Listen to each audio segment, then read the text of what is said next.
Good morning বন্ধুরা, তোমরা সবাই কেমন আছো? আশা করি ভালো আছো। আমিও খুব খুব খুব ভালো আছি। তো দেখো, সকাল সকাল ঘুম থেকে উঠে গেছি। ঘুম থেকে উঠেই আর কি চিন্তা, ওই একটাই চিন্তা, রান্না বান্না করবো, কি রান্না করব কি না করব। তো দেখলাম সবজি টবজি আছে, তো ভাবলাম যে একটু ভেন্ডির তরকারি করে নিই। তো সময় থাকলে আবার অন্য কিছু করবো। তো দেখো, তরকারিটা করে কোনো রকম করে তারপরে ঝোল দিয়ে তারপর বসিয়ে দিয়েছি। ভাবলাম যে একটু আস্তে আস্তে হোক, ততক্ষণ আমি স্নানটা করে নিই। স্নান করে টোরে তারপর আমি ভাবলাম যে তরকারি এখনও হয়নি, তো একটু রেডি হয়ে নিই, তাহলে ভালো হবে। যেহেতু ভাতটা হয়েই গেছে, তারপরে দেখো আমি তাড়াতাড়ি করে রেডি হয়ে গেছি। আমি রেডি হতে হতে তরকারি হয়ে গেছে। তারপরে সব কিছু প্যাক স্যাক করলাম, ভাইয়ের জন্য করলাম, আমিও করলাম আমার জন্য করে টোরে তারপরে বেরিয়ে পড়েছি। তখন বাজে প্রায় অনেকটাই বেজে গেছে, 9:37 মতো বেজে গেছে। আর কী হবে, রোজ ভাবি যে একটু তাড়াতাড়ি যাব, হয়ে ওঠে না। তারপরে কি তাড়াতাড়ি করে কাজে গেলাম। কাজে গিয়ে তারপরে ওখান থেকে তারপরে দিদি বাড়িতে, দিদি ফোন করে বলছিল, কী রে আজকে এত দেরি হচ্ছে, আসতেছিস না? আমি কি যাবো তো। তো আমি সত্যি কথা বলতে যেতাম না, তারপরে তা গেলাম। তারপরে গিয়ে দেখি পুচকিটা বলতে, মাসি তুমি এখন আসো না, আসো কিন্তু দেরি করে আসো। তাই আমি চিকিৎসা না, ওখান থেকে আসতে আমার দেরি হয়ে যায়, কারণ দেরি করে কাজে যাই তো, তার জন্য। তো দেখো এদিকে হচ্ছে পুচকি হচ্ছে খাচ্ছে। তোমার হচ্ছে এটা দই, আর আমি ভেবেছি আইসক্রিম কিনে, এত সুন্দর এত টেস্টি খেতে না বলার মতো না। তো পুচকি বলতেছিল যে মাসি একটুখানি খাও। তো আমি বলছি না, আসলে আমি প্রথমে খাবো না, প্রথমে বললাম। তারপরে জোর জবরদস্তি করলো, তারপর তাও একটুখানি খেলাম। খাইয়ে এমন মানে স্বাদ লেগে গেছে, কী আর বলবো। আর ওকে তো আমি খেতেই দিচ্ছি না, আমি খাইয়ে যাচ্ছি। তো বলতেছে যে মাসি এবার তো হয়েছে, তাই বলতেছে, মানে এবার তো খাওয়া হয়েছে। তো আমি বলছি না, আসলে আমাকে এত ভালো লাগছে, আমি আর একটু খাবো। তো জাইবুকে বললাম যে কে নিয়ে আসে, তো জাইবু বলছে যে আমি নিয়ে আসি। আমি যে চলো তাহলে দোকানে জায়গা। তারপরে হচ্ছে আমি, তারপরে পুচকি জাইবু মিলে দোকানের উদ্দেশ্যে বেরোলাম। আর দিদির দোকানে ওখানে ভিড় আছে, দিদির সাথে কথা বলার কোনো চান্সই নেই। দিদি তো দিদির মতো কাজ করছে, আর আমি পুচকি আর জাইবু মিলে চলে গেলাম। তো দেখো এদিকে এত বাইক, আর এখানটায় এত ভিড় দোকানটাতে বলার মতো না।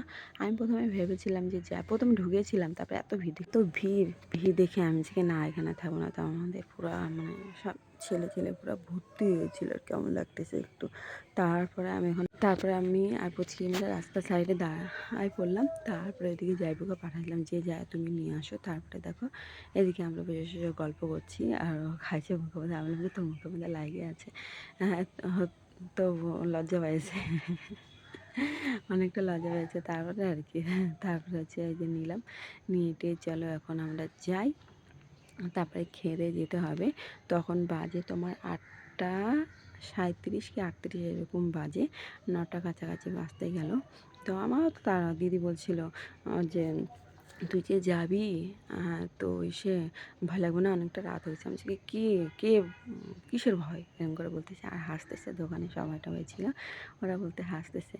তো বলতেছে তোমার বোনটা সাহস আছে, এরকম করে মানতে হবে, তাই বলতেছে। তাই আমি বললাম কি এখানে সাহসের কি, এখন এক জায়গাতে যেতে যেতে এখন অভ্যাস হয়ে গেছে, নিজেকে যথেষ্ট পাবো সেফটি, মানে ভয় না পাই, ভয় পাইলেই তো সব শেষ না।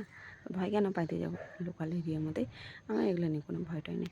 তো আমি এগুলো নিয়ে বলছিলাম কি ভালো, এরকম থাকাই ভালো আজকালকার দিন, তাই বলছে। তো যাই হোক, কোনো ব্যাপার না, চলো এখন খাওয়া দাওয়া করি। আর আমার একটা বাজে অভ্যাস, আমার দিদি আমাকে বলছিল কি যে চা খাবি, আমি চা কেন খাই না, চা খাইলে মনে হয় কি আমার বেশি খিদা পায় কেন।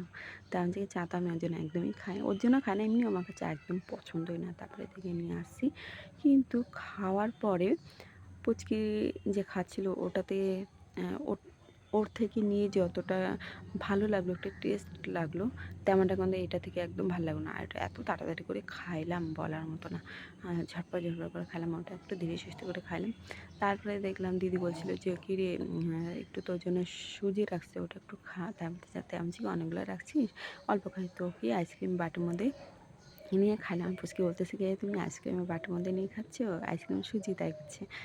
তা আমি যে হ্যাঁ। তারপরে যে খাওয়া দাওয়া করলাম, আর খাওয়া দাওয়া করে আমি যে দিয়ে এখন আমি গেলাম। তারপরে আর কোনো কথা না, ঝটপট করে বাড়ি চলে আসলাম। বাড়িতে এসে ফ্রেশ হলাম, ফ্রেশ হয়ে তারপরে খেতে বসে আছি।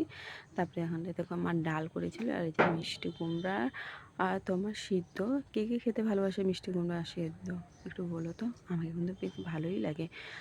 এমন খুব কম আছে যে সবজিগুলো আমাকে ভালো লাগে না, খুবই ভালো লাগে, সব সবজি ভালো লাগে। বাছা কচার মধ্যে ওই হবে এক দুইটা মনে হয় একটু খাই না, তাছাড়া বেশিরভাগ মন তৃপ্তি লাগে। সবজি বলতে বেস্ট, আমাকে ভীষণ ভালো লাগে সবজি বলতে। যে তুমি যেমনটাই দাও না কেন রান্না করে, ভালো লাগে আমাকে সবজিটা এখন।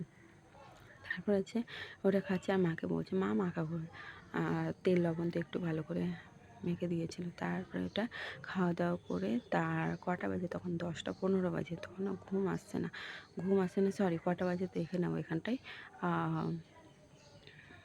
হ্যাঁ, 10টা 39 বাজে, আমার এক ফোঁটাও ঘুম আসছে না।